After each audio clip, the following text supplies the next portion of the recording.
Hello everyone, my name is King Zark and welcome back to another video. I've recently been watching a ton of Pokemon challenges and came across two YouTubers who go by the name of Johnstone and Chaotic Meatball. These two both completed various Professor Oak challenges throughout various Pokemon games, and while they're fun to watch, I often wondered how the Professor Oak challenge would play out if trading was allowed. So I decided to complete the entire Hoenn Pokedex in a Professor Oak challenge. That's 202 Pokemon across two mainline games, one bonus disc that costs an absurd amount of money, and a Japanese copy of Pokemon Emerald that has some special event items in it. For all of you who are unfamiliar with the Professor Oak challenge, the rules are pretty straightforward. You have to catch as many Pokemon before each badge, you cannot use any glitches, but unlike other Professor Oak challenges, I'm allowing trading with the opposite version of the one I'm currently playing. This allows me to obtain all the version exclusive Pokemon, as well as a couple of event Pokemon you would not normally be able to obtain in a regular Professor Oak challenge. If you have seen Johnstone or Chaotic Meatball's videos on the Professor Oak challenge before, you already know how time consuming these challenges can be. And since I'm allowing trades in this challenge, I'm gonna have to overcome an obscure yet tedious obedience mechanic that some of you may or may not know exists, making my challenge harder. I'll be using Pokemon Ruby as my main game and will switch to Pokemon Sapphire whenever I come across a version exclusive Pokemon or evolution item that I cannot obtain in Pokemon Ruby. With all of these rules out of the way, let's jump right into the challenge and see how things play out. The challenge starts just like any regular playthrough of Pokemon Ruby. We exit the moving truck, meet our rival, but things get interesting when we have to choose our starter. Usually, you would pick whatever starter Pokemon evolves at the earliest level, but that doesn't apply to me since I'm going to end up with all three starters in the end, and not to mention all three of Generation 3 starter Pokemon evolve at the same level. So, I decided to choose Torchic in Pokemon Ruby, and Mudkip and Trico in Pokemon Sapphire. I can't add any of them to the Pokedex counter yet since I don't have the Pokedex. After defeating May and returning back to the lab, I received the Pokedex. This allows me to add Torchic to the total. Route 101 is the first route in the game. Here I caught a Wurmple, 3 Zigzagoons, 1 for evolving, and 2 for trading with Pokemon Sapphire for the other 2 starters, as well as a Poochyeno. Now that we have the Pokedex and more than 2 Pokemon caught, I head to the Trade Coliseum on the second floor in the Pokemon Center. Here, I trade over Mudkip as well as Trico, letting me add another 2 to my Pokedex total. Revisiting Route 103, I caught the only new Pokemon there, Wingull. Heading east of Oldale Town is Route 102. This is the very first route that has a version exclusive Pokemon on it. So, I switch over to Pokemon Sapphire and caught a Lotad. Switching back to Pokemon Ruby, I caught a Seedot and Ralts. Surskit can also be found on this route, but has a 1% encounter rate, so while I was searching for it, I evolved Mudkip into Marshtomp at level 16, and Torchic into Combuskin at level 16. This is also where I had my first encounter with the disobedience mechanic. This made Mudkip act very strangely in battle. Sometimes it would turn away, or use a different attack than the one I chose. I could see this being a problem later on, but so far it's not too bad. Eventually, I found and caught a Surskit. After completing the catching tutorial in Petalburg City, I traded over Lotad from Pokemon Sapphire and made my way east onto Route 104. Here, I caught a Tailo, as well as evolving Trico into Grovyle at level 16 after defeating all the trainers. Petalburg Woods is next. Here, I caught a Shroomish and 2 Slackoth, one for evolving into Slacking and the other for trading later on. Rustboro City is the location of the first gym leader Roxanne, but before I can challenge her, I have some more Pokemon to catch. In one of the buildings next to the gym, there is a person who wants to trade a Makuhita for one of my Slackoffs. Continuing on to the next route, 116, I caught a Skitty, Whismur, and Nincada. Since I don't have access to a Moonstone, I'll have to wait to evolve Skitty. These are all the Pokemon available for this section of the challenge. Now it's time to evolve all of the Pokemon I caught before battling Roxanne. This is also the most challenging part of the entire challenge, since I don't have access to trainer rematch battles. So, I have to rely on the low-level wild Pokemon. According to the guide I'm following written by Mulax, the best place to train is Rust Turf Tunnel, against the wild Whismur. It is also recommended to catch a bunch of Zigzagoons with the pickup ability, since they have a 10% chance to pick up rare candies at the end of every battle. The first Pokemon I trained was Wurmple, since it evolves the earliest of all the Pokemon I caught. Despite evolving early, it has an interesting evolution mechanic determined by its personality value. This value is hidden as far as I know without any way to influence it, making Wurmple's evolution random. Since Wurmple is weak, I decided to switch train it with Combuskin until it evolved into a Silcoon at level 7, then into a Dustox at level 10. This took me 30 minutes to do. Next, I had to complete the Build-A-Fly part of the Wurmple line. So, instead of relying on the personality value RNG, I caught a Silcoon in Petalburg Woods instead. The only downside is it doesn't have any attacking moves, but this doesn't matter since I switch trained with Combuskin to evolve Silcoon into Build-A-Fly at level 10 after another 20 minutes of training. I decided to group Lotad and C-Dot together since they both evolve at level 14 and have weak starting attacks. I trained Lotad first since it gains boosted experience points, cutting the time it takes to evolve in half. And after 16 minutes of switch training, Lotad evolved into Lombre at level 14. C-Dot was next, and after doing switch training for 32 minutes, it evolved into Nuzleaf at level 14. Poochyena struggled against the Wild Whismur in the beginning, since it took more damage from the Wild Whismur than it can do. But once it learned Bite at level 13, it became easier to train and evolved into Mightyena at level 18 after 51 minutes of training. Zigzagoon was pretty easy to train since it learned Headbutt at level 9, which made training against the Wild Whismur pretty easy. The only downside was Headbutt's low PP, and once it ran out, I was stuck with Tackle that missed sometimes due to it being a 95% accurate attack. But after 38 minutes, Zigzagoon evolved into Linoon at level 20. Afterwards was Nincada, which was really difficult to train for two reasons. For starters, its starting moveset of Scratch and Harden forces you to switch train until you reach level 14 and learn Fury Swipes. At that point, you have the chance to deal enough damage to KO the wild Pokemon, granted you hit more than 2 times. The second reason Nincada was hard to train was due to it being part of the erratic growth rate. This means Nincada will level up slowly in its lower levels compared to leveling up in its higher levels. For example, it will take less experience for Nincada to grow from level 90 to 100 than from level 1 to 24 to evolve. And after 1 hour and 45 minutes, I evolved Nincada into Ninjask at level 20. I also received a Shedinja for having an extra Pokeball and empty slot in my party. Surskit was a really challenging Pokemon to train despite starting with Bubble, a decent water attack. Dealing damage wasn't something that Surskit was able to do very well until level 16. And even then, it would take Surskit a couple of turns just to knock out a Pokemon. So, I decided to switch train it, and after 1 hour and 8 minutes of training, Surskit evolved into Masquerain at level 22. Taylor was easy to train since it starts out with Peck, allowing me to easily defeat the Wild Nincada on Route 116. Once Taylor learned Wing Attack at level 13, I decided to train it in Rustarf Turtle instead. And after an hour and 6 minutes of training, Taylor evolved into Swellow at level 22. Shroomish was a Pokemon that took longer to train than I expected. Initially, I thought that Absorb would do a decent amount of damage against the wild Pokemon, but I was wrong.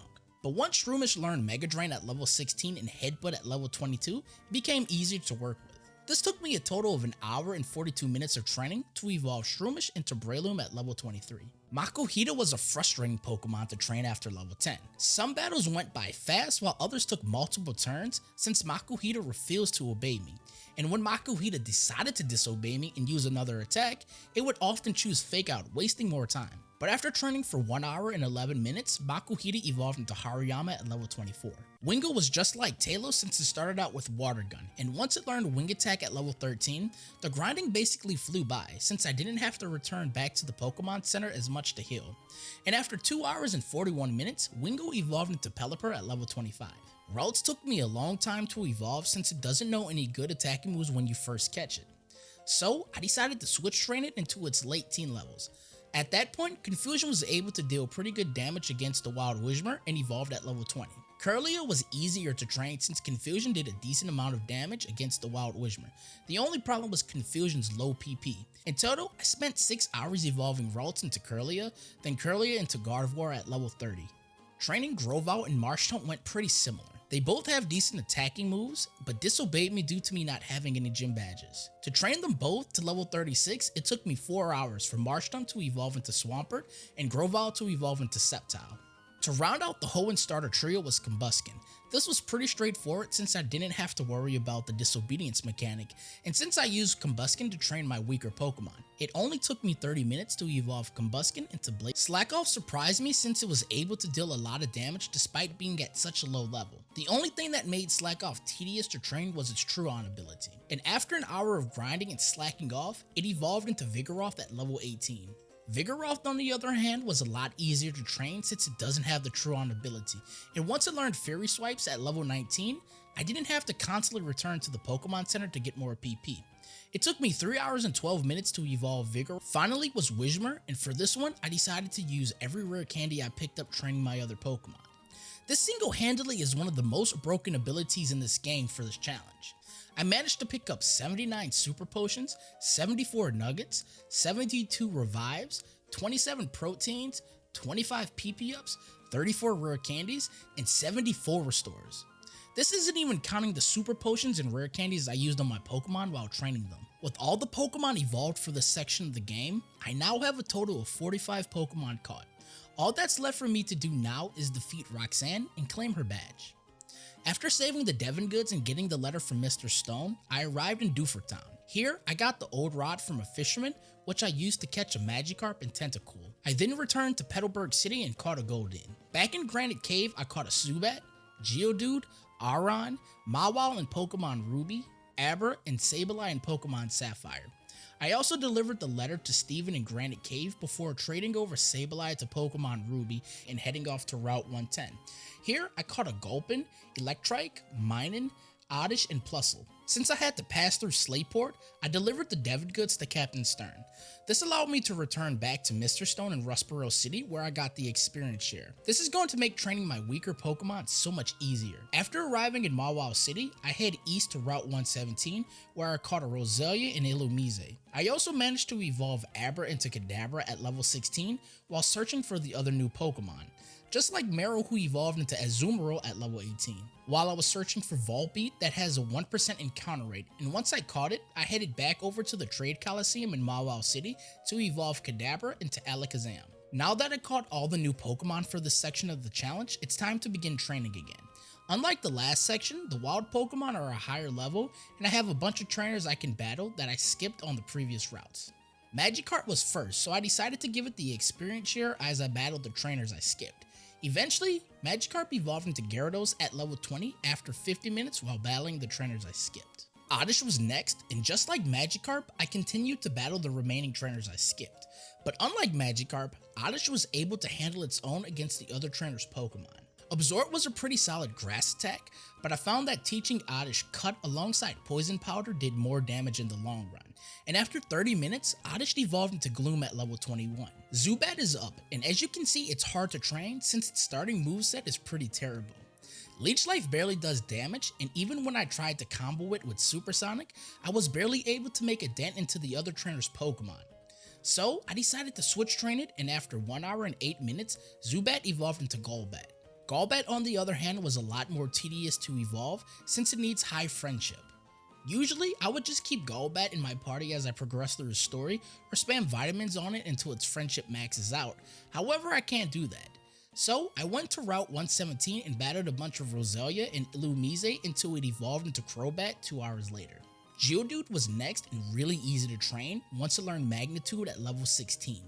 At that point, I went to Route 110 and spammed Magnitude on the wild Electrike, Minun, and Plusle, barely taking damage due to my electric immunity, and after 32 minutes of grinding, Geodude evolved into Graveler. Gulpin surprised me since I thought it would hardly do any damage with Sludge. However, I was wrong since Sludge managed to two-shot almost all the Pokemon on Route 117, and since Gulpin is pretty tanky, I was able to train for long periods of time without needing to heal at the Pokemon Center.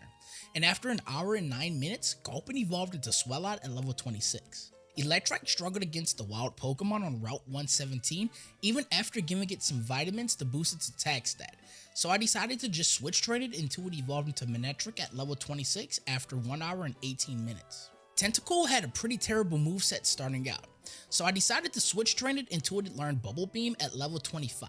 From that point on, it was easier to train and evolved into Tentacruel at level 30 after 2 hours. Goldeen struggled from the same problem Electrike had, despite having Peck, which was a super effective attack against the wild Roselia and Illumise on Route 117. So I decided to switch train it until Peck was able to do more damage, which was in its late 20s. At that point, it was really easy to train, and after 2 hours and 18 minutes, Goldeen evolved into Seaking at level 33. Finally was Aron, which was the hardest Pokemon to train for the section. Aron struggled a lot due to its low speed stat and poor damage despite having decent attacks like Metal Claw and Headbutt. So I decided to switch train it with Blaziken until level 25. That's when Aron learned Takedown and began outspeeding and 1 to 2-shotting the wild Pokemon. Once Aron reached level 28, I decided to use all the rare candies that the Zigzagoons picked up to evolve Aron into Lairon at level 32, then into Aggron at level 42. This took me a grand total of 2 hours and 30 minutes to complete. Now that I evolved all the Pokemon who need experience to evolve, I decided to finish the final trait evolutions for this section. So I linked back up with Pokemon Sapphire to evolve Graveler into Golem, bringing the Pokedex total to 78. I then battled Watson to obtain the Dynamo badge. With that done, I grabbed the HM for Rock Smash and made my way back to Granite Cave. Here, I caught a Nose Pass after smashing a couple of rocks. After returning back to Mawile City, I made my way north onto Route 112. Here I caught a Machop and a Numel.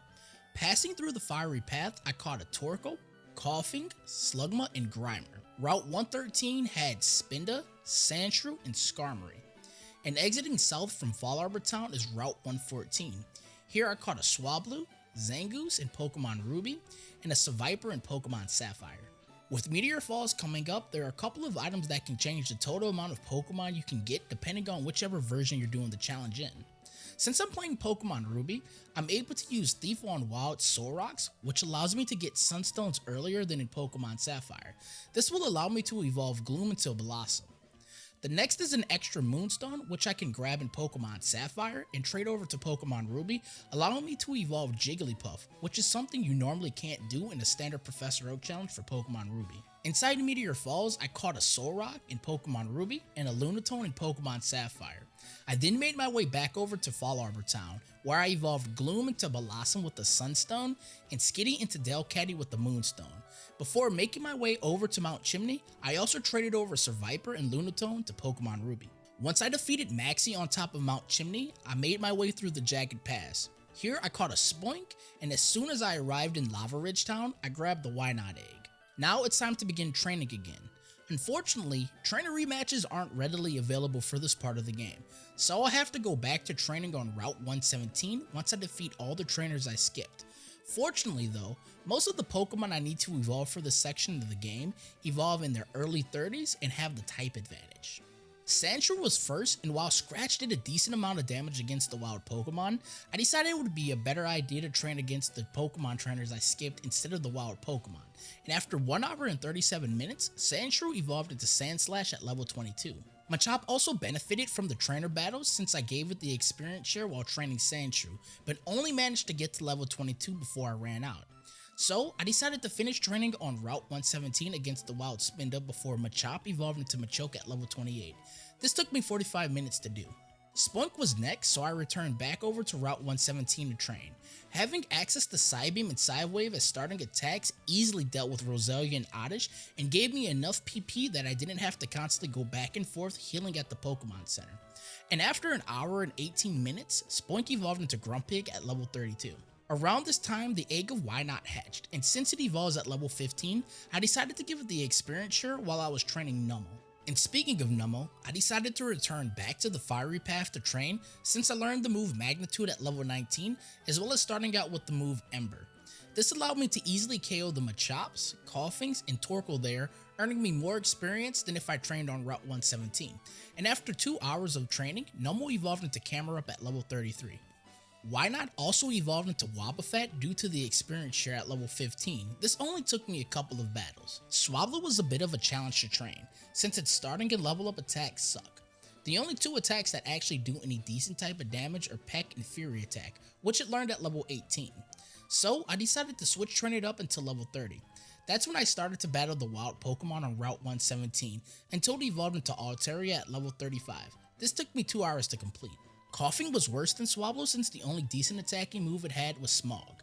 Not only this, but the only other attack it learns before level 20 is Self-Destruct, which doesn't help at all. Things did however become better once it reached level 21 and learned Sludge, and after that it was consistently 1 or 2 shotting the wild Pokemon until it evolved into Weezing at level 35. This took me 1 hour and 17 minutes to complete. Grimer was a lot better than Koffing once it reached its late 20s. At that point, Grimer started to outspeed the wild Pokemon and 1 to 2 shot them with Sludge until it evolved into Muck at level 38. This took me 1 hour and 12 minutes to complete. Last but not least was Slugma. Slugma has decent starting attacks like Ember and Rock Throw, and even learns Flamethrower at level 36. This makes Slugma hit hard. The only downside to Slugma was its low speed stat, which made the battles take a lot longer to win. Slugma's Flame Body ability made dealing with Pokemon like Zigzagoon easy, since most of the time Zigzagoon would get burned after using Headbutt. But Mero on the other hand was a nightmare to deal with due to it having the type advantage. In total, it took me 2 hours and 30 minutes to evolve Slugma into Magcargo at level 38. Now that I evolved all the Pokemon who evolved by leveling up, I traded with Pokemon Sapphire to evolve Machoke into Machamp. Then I decided to take on Flannery. Once I defeated her and obtained her badge, I got stopped by May, who gave me the Go Goggles. This allowed me to access the desert on Route 111. Here I caught a Trapinch, Cacnea, and Baltoy. I grabbed the Root Fossil in Pokemon Ruby and the Claw Fossil in Pokemon Sapphire. I then revived the Root Fossil in Rustboro City to obtain a Laleep and an Anorith, which I traded over to Pokemon Ruby. Now that I have all the catches for this section of the challenge done, it's time to begin training again. Unfortunately, there still isn't a better place to train my Pokemon, so it's back to Route 117. After I defeat all the trainers in the desert, I skipped. Starting with Cacnea, I decided to train in the desert first since it has the type advantage against all the Pokemon there.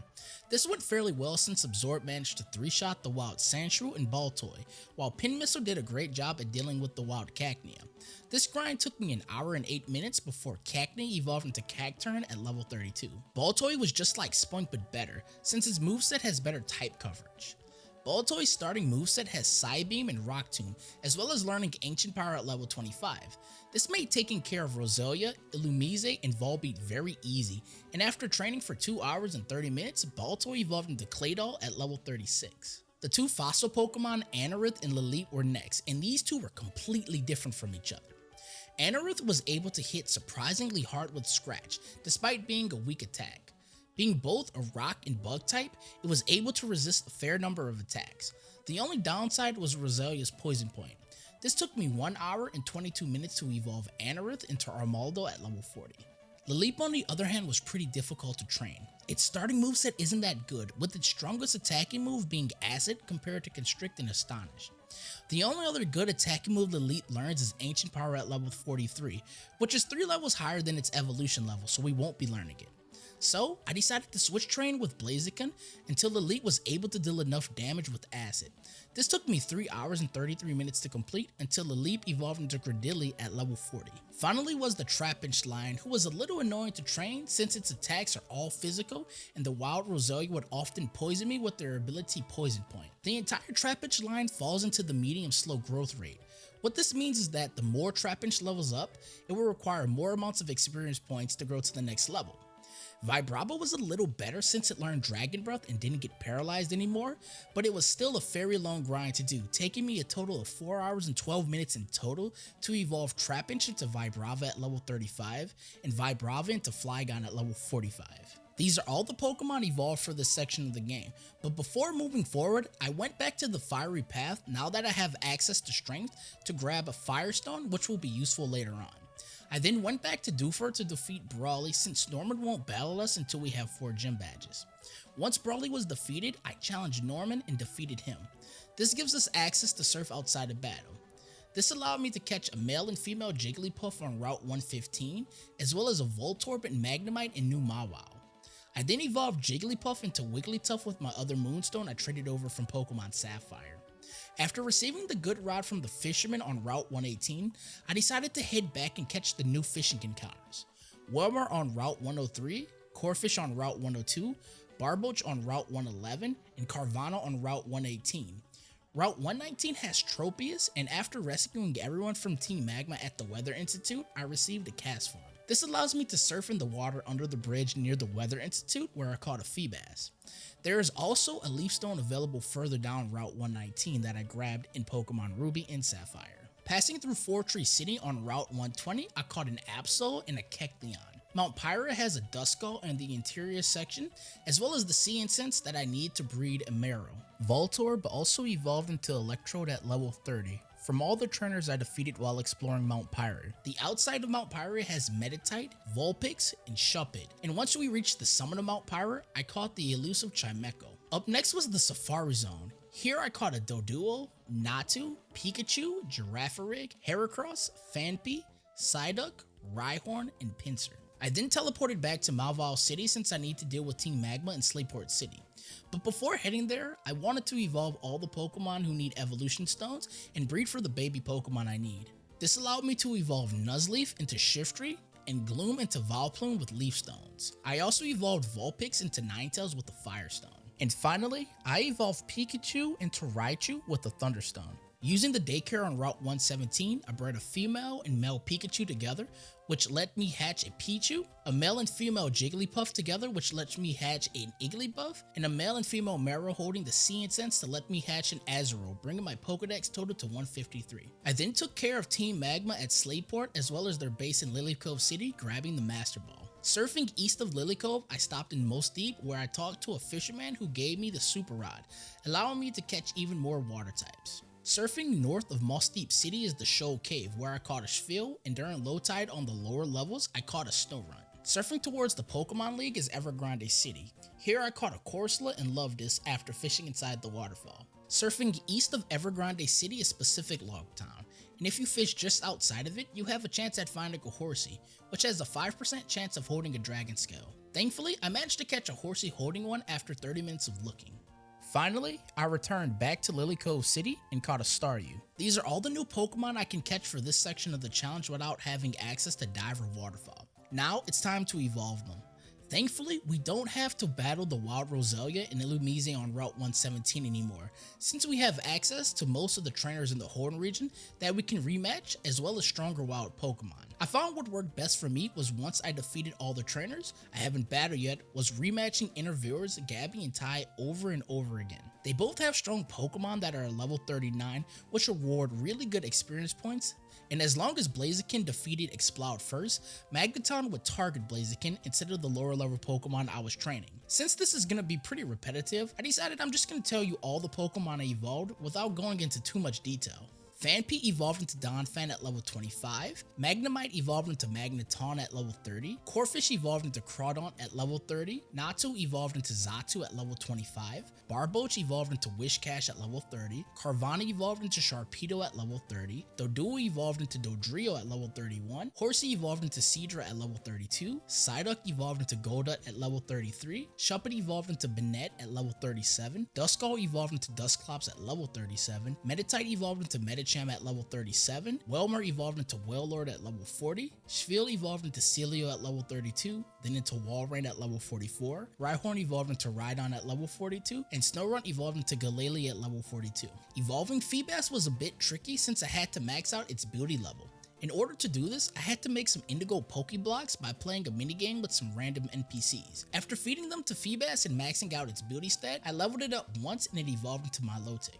Finally, I evolved Seadra by trading it holding the Dragon Scale, completing all the required catches for this section of the challenge. I then challenged and defeated Tate and Liza, which allows us to use Dive outside of battle. So I dive right outside of Sootopolis and catch a Chinchou, 2 Clamperls, one in Pokemon Ruby and the other in Pokemon Sapphire, as well as a Relicanth. Underwater, there's also small islands that have shards that can be traded for evolution stones. So I head back over to the treasure hunter's house and trade my blue shard for a water stone, which I used to evolve Lombre into Ludicolo. The abandoned ship was my next stop. Here I grabbed another water stone, which I used to evolve Staryu into Starmie, as well as grabbing the scanner in both Pokemon Ruby and Pokemon Sapphire. I then returned it to Captain Stern to get the Deep Sea Tooth and the Deep Sea Scale. After trading with Pokemon Sapphire, I evolved Clamperl into Gorbis by trading holding the Deep Sea Scale, and Huntail by trading holding the Deep Sea Tooth. Chinchou was the only level up evolution for this section of the game, so I went back to battling interviewers Gabby and Ty a couple of times to evolve Chinchou into Lantern at level 27.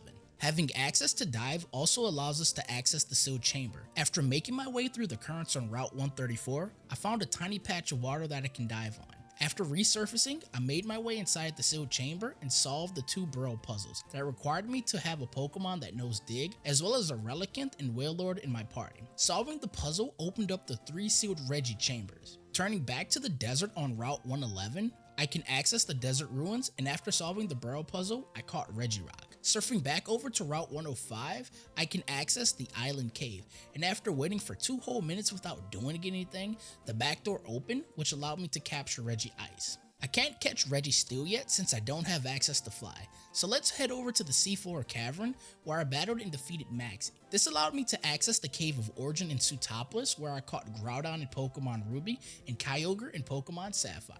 With the 2 box art legendaries caught, I traded over Kyogre from Pokemon Sapphire and defeated the final gym leader Wallace. This allowed me to use Waterfall outside of battle, so I headed back over to Meteor Falls where I caught Bagon. In order to evolve it, I went back to battle interviewers Gabby and Ty, and after 2 hours of training, Bagon evolved into Shelgon at level 30, then into Salamence at level 50. This was the only Pokemon I needed to evolve for this section of the challenge, and now that Bagon is fully evolved, I can head back to Fortree City and defeat Winona, allowing me to finally use Fly outside of battle. This also allows me to catch the final Reggie I'm missing, Registeel. Registeel is located on Route 120 inside the ancient ruins, and after using Fly in the middle of the room, I was able to catch it, completing this section of the challenge. All I had to do now was make my way through Victory Road and defeat the Pokemon League, as well as the champion, which wasn't hard to do since my Blaziken is overleveled.